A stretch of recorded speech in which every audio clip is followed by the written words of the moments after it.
Hello everyone. आज के video में हम सीखेंगे आइसोलेटेड और सेंट्रिक फुटिंग के बारे में। आइसोलेटेड फुटिंग और सेंट्रिक फुटिंग क्या होती है और वो इन्हें कहाँ पे हमें बनाना चाहिए और कहाँ पे नहीं बनाना चाहिए। तो जैसा कि आप देख रहे होंगे मेरी स्क्रीन पे ये एक इंटरफेस है। इस इंटरफेस में ये कुछ ड्राइंग्स हैं। ये आर्किटेक्चर ड्राइंग्स है ये वाली, और ये है स्ट्रक्चर ड्राइंग। स्ट्रक्चर मतलब फाउंडेशन की ड्राइंग। और ये है फ्रेमिंग प्लान, और ये एक्सकेवेशन ड्राइंग है। तो इसके अंदर जैसे कि मैंने आपको स्टार्टिंग में ही बता दिया, आज का हमारा टॉपिक है आइसोलेटेड और सेंट्रिक फुटिंग। आइसोलेटेड फुटिंग और सेंट्रिक फुटिंग किसे बोलते हैं? बहुत से लोगों को इसमें कंफ्यूजन भी होती है कि आइसोलेटेड और सेंट्रिक। सबसे पहले तो वो आप ये समझ लें कि आइसोलेटेड और सेंट्रिक फुटिंग जो होती है वो एक ही फुटिंग होती है, बस इनको डिफरेंट नाम से बोला जाता है। कुछ लोग इन्हें आइसोलेटेड बोलते हैं और कुछ लोग सेंट्रिक फुटिंग बोलते हैं। दोनों में डिफरेंस कुछ भी नहीं होता, बस अपना अपना बोलने का वे है। कोई आइसोलेटेड बोलेगा आपको, कोई सेंट्रिक फुटिंग, तो इसमें कंफ्यूज कभी भी नहीं होना है। तो यहाँ पे हम देख सकते हैं जैसे कि ये फुटिंग बनी हुई है। ये ये आइसोलेटेड फुटिंग है। फुटिंग डिफरेंट डिफरेंट टाइप की होती है। असेंट्रिक होती है, सेंट्रिक होती है, स्ट्रिप फुटिंग होती है, राफ्ट फाउंडेशन होती है, पाइल फाउंडेशन होती है।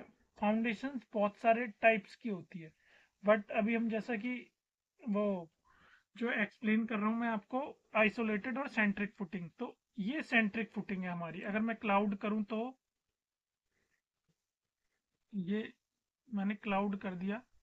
ये एक सेकेंड। ये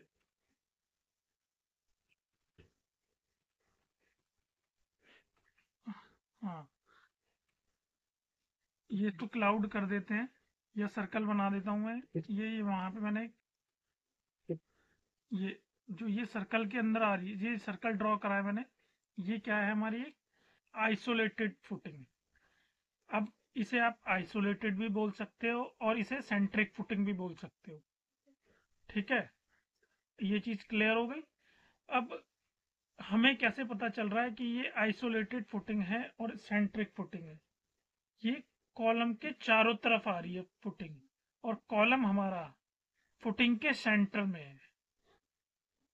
और जब कॉलम फुटिंग के सेंटर में आता है तो उसे बोला जाता है आइसोलेटेड फुटिंग।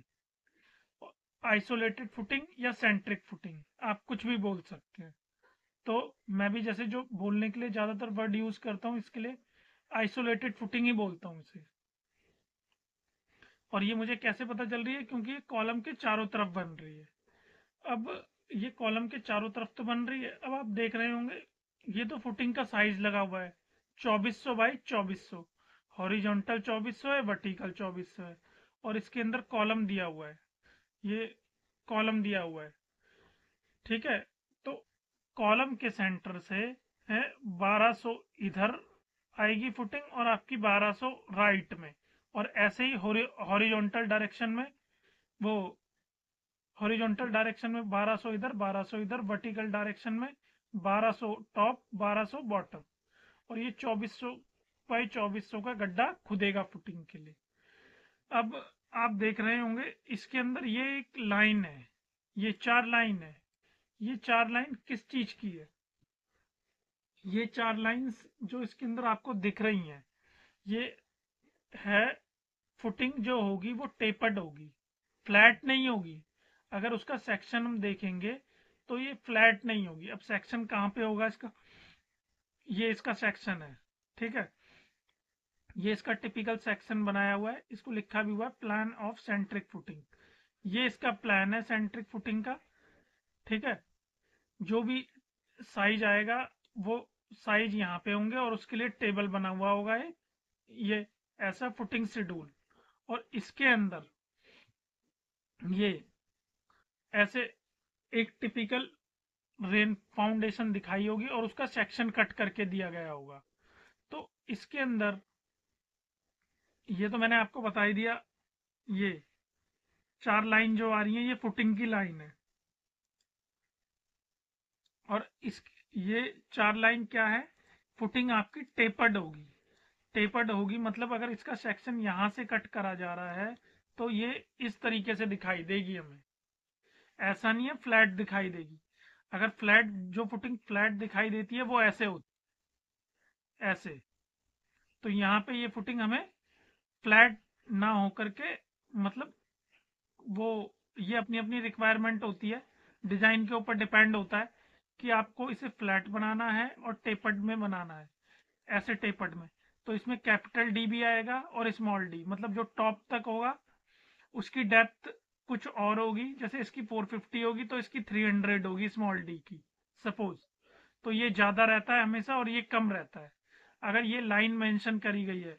बट अगर ये लाइन आपको मेंशन नहीं करी गई, अगर मैं ये लाइन हटा दूं इसके अंदर से, ये ऐसे, सपोज मैंने ये लाइन हटा दी तो ये बन गई फ्लैट फुटिंग का प्लान। ये रहेगी isolated footing he but flat है, और इसमें टॉप का रेनफोर्समेंट भी आएगा। अब यहाँ से अगर मैं इसको ऐसे कर दूं, ऐसे, तो ये हमारी बन गई फ्लैट फुटिंग। और यहाँ से मेरी ये 2 लाइंस भी हट जाएंगी, ठीक है। ये ये बन गई हमारी फ्लैट फुटिंग, आइसोलेटेड है बट टॉप इसका फ्लैट है।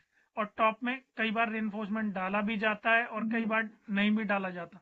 और जब इसको आप फ्लैट बनाओगे तो इसमें एक ही डी आएगा, बस कैपिटल डी, जो फाउंडेशन की थिकनेस होगी, बस। और कोई डी भी मेंशन नहीं होगा यहाँ पे। इसको मैं अंडू कर रहा हूँ वापस, ठीक है। तो ये हमारी आइसोलेटेड फुटिंग आ गई। अब आइसोलेटेड फुटिंग में बात करते हैं रेनफोर्समेंट। ये प्लान को भी अंडू कर देते हैं।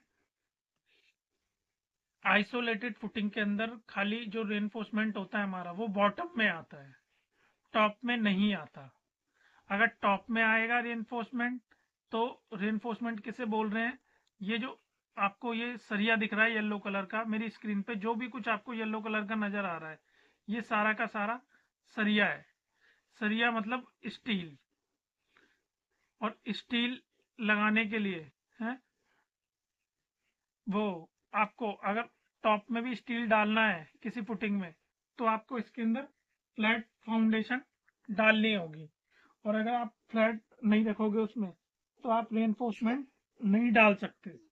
तो जब भी आपको ऐसा कुछ करना हो कि मतलब फुटिंग के अंदर स्टील आपका वो टॉप में भी आ रहा है, और जब टॉप में भी स्टील आएगा तो आपको फुटिंग को फ्लैट रखना पड़ेगा। बट यहाँ पे मेरी जितनी भी फुटिंग है आप देखेंगे सब में एक 4 लाइन चल रही है, इसका मतलब ये फुटिंग टेपर्ड होगी, रहेगी। इसको आइसोलेटेड फुटिंग बोलेंगे बट टेपर्ड होगी, इसका टॉप फ्लैट नहीं होगा। और इसके अंदर रेनफोर्समेंट मेरा एक वर्टिकल डायरेक्शन में चलेगा, एक हॉरिजॉन्टल डायरेक्शन में, और सिर्फ बॉटम बॉटम फेस पे ही चलेगा, ठीक है। तो जब भी आप आइसोलेटेड फुटिंग को डिजाइन करो या इसकी ड्राइंग बनाओ, इस चीज का आपको हमेशा ध्यान रखना ही रखना है। अदरवाइज हमारी जो फुटिंग होगी है, अगर आपने लाइन नहीं लगाई इसके अंदर, तो ये फ्लैट बोली जाएगी, कोई भी इसको टेपर्ड नहीं करेगा। और अगर आपने लाइन लगा दी तो ये टेपर्ड फुटिंग हो गई, इसके अंदर खाली बॉटम में रेनफोर्समेंट आएगा, टॉप में नहीं आएगा। एक तो ये बात होगी, एक तो ये चीज आपको मैंने क्लियर कर दी। और ये जो आप कॉलम के चारों तरफ देख रहे हैं, ये क्या चीज है, ये पेडिस्टल होता है, फुटिंग का पेडिस्टल। यहाँ पे बनाया नहीं गया है सेक्शन के अंदर, बट ये आपका आएगा ही आएगा। ये होता है शटरिंग लगाने के लिए, शटरिंग लगाने के लिए बनाया जाता है। अब इसको कैसे दिखाते हैं, जैसे ये 50 mm है, तो ये ऐसे आएगा आपका 50 का। अगर मैं ऑफसेट लगा दूं यहाँ पे और यहाँ पे, ठीक है, ये मैंने ऑफसेट लगा दिया यहाँ पे। अब ये एक लाइन लगानी होगी ऐसे करके, जिसमें कि ये ऐसे, और ये ऐसे, एक सेकेंड, ये ऐसे नहीं, ऐसे आएगा, और ये लाइन तो ऊपर तक जाएगी जाएगी जैसे गई हुई थी। ये मेरे से ट्रिम हो गई, बाय ट्रिम नहीं करनी है इसको। और ये यहाँ पे ये मेरा पेडिस्टल है, ठीक है। तो ये खाली आपको जो आपकी आइसोलेटेड फुटिंग होगी वहां पे देना है।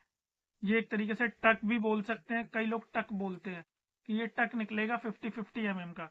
क्योंकि जब आप यहाँ तक इसे कास्ट कर दोगे, उसके बाद जो शटरिंग लगेगी वो शटरिंग यहाँ पे लगेगी कॉलम की, मतलब यहाँ पे कास्ट होने के बाद यहाँ तक। इसके बाद जब इसके डॉवेल निकले होंगे इसके साथ लैप करके चढ़ाई जाएगी, तो ये पेडिस्टल होगा। इसको बोलेंगे पेडिस्टल, यहाँ से यहाँ तक। ये इसको लिखेंगे आरसीसी पेडिस्टल।